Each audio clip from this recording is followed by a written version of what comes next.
অম্বিকাগিৰি সংঘৰ পৰা উজনি অসমৰ তিনিখন জিলাত বিশেষকৈ যি এটা বানত পৰি মানুহৰ যি এটা দুৰ্গতি হৈছে সেই অৱস্থা দেখি আমি সঁচাকৈ অতি মৰ্মাহত হৈছোঁ।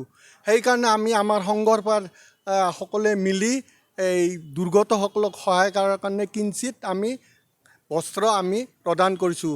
আমি ভগৱানৰ ওচৰত প্ৰাৰ্থনা কৰোঁ তেওঁলোকৰ দুখ দুৰ্গতি অতি সোনকালে দূৰ হয় আৰু সদৌ অসমৰ ৰাইজে তেওঁলোকক আহি সাহায্যৰে দি তেওঁলোকক সহায় কৰে। আমি বৰপেটা ৰোডত বিভিন্ন অনুষ্ঠানলৈ গৈছিলোঁ, ব্যৱসায়ৰ তাত গৈছিলোঁ।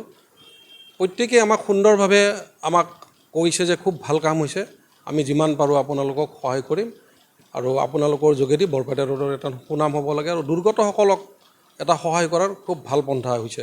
আৰু সেই মৰ্মে বিভিন্ন দল সংগঠন আৰু ব্যৱসায় চাকৰি কৰা মানুহ বহুতেই আহি আমাৰ এই বৰপেটা ৰোড ক্লাবত সামগ্ৰী দি আছে, কাপোৰ কানি দি আছে। আৰু সেই মৰ্মে আমি 2-3 দিনৰ ভিতৰত এখন ডাঙৰ ট্ৰাকত এই সামগ্ৰীসমূহ উঠাই আমি শিৱসাগৰলৈ ৰাওনা হ'ম। বস্তুৰ ভিতৰত আছে দালি আছে, চাউল আছে, গুড় আছে, চিৰা আছে আৰু বিভিন্ন ধৰণৰ কাপোৰ আছে, পানী আছে, গৰুৰ খাদ্য আছে, কাপোৰ সৰু ল'ৰা ছোৱালীৰ কাপোৰ আছে, ডাঙৰৰ কাপোৰ আছে, গামোচা আছে। আৰু অনুষ্ঠানখিনিবিলাকৰ মই নামবিলাক কৈ দিওঁ, ক'ৰবাত থাকি যাব পাৰে, দীঘলীয়া হ'ব নেকি। আৰু ইয়াৰ মাজতে এটা উল্লেখযোগ্য মই এটা নাম ক'ব খুজিছোঁ। অম্বিকাগিৰি সংঘৰ এইবাৰ গল্ডেন জুবলি আছিলে। গল্ডেন জুবলিৰ এই বানপানী হোৱাৰ পিছত তেওঁলোকে গল্ডেন জুবলিৰ বাজেট কৰ্তন কৰি তেওঁলোকে এটা ইয়াত ভাল সঁহাৰি দিছে। আৰু তেনেকৈ আমি বৰপেটা ৰোড ক্লাবৰ পৰাও দিম, এটা ভাল সহায় কৰিম। বৰপেটা ৰোড ক্লাবৰ আহিছে, আমি বৰপেটা ৰোড ক্লাব হিচাপেতো দিমেই আৰু ক্লাবৰ প্ৰতিগৰাকী মেম্বাৰে আৰু নিজাকৈ দিব। উজনি অসমৰ যিটো সাম্প্ৰতিক বান পৰিস্থিতি অতি ভয়াৱহ বুলি আচলতে গোটেই অসম তথা অসমৰ বাহিৰতো সকলোৱে গম পায় যে কি এটা দুৰ্বিষহ জীৱন কটাইছে উজনি অসমৰ মানুহখিনিয়ে।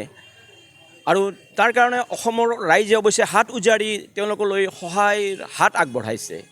এই ক্ষেত্ৰত আমি বৰপেটা ৰোডেও কিন্তু থমকি ৰোৱা নাই। আমি সেইসকল পীড়িত লোকসকলৰ দুখত সমভাগী হৈ আমি বৰপেটা ৰোডবাসী ৰাইজে আটাইয়ে লগ হৈ উজনিৰ এই দুৰ্গত লোকসকলক কেনেদৰে আমি সহায় হাত আগবঢ়াব পাৰোঁ তাৰ কাৰণে আমি এটা কিঞ্চিত প্ৰচেষ্টা লৈছোঁ। আমি বৰপেটা ৰোডৰ বিভিন্ন সংগঠনে লগ হৈ তাৰ ভিতৰত আমি বৰপেটা ৰোড অম্বিকাগিৰি সংঘই আমি এই দুৰ্গত লোকসকলক সহায়ৰ বাবে আগুৱাই আহিছোঁ।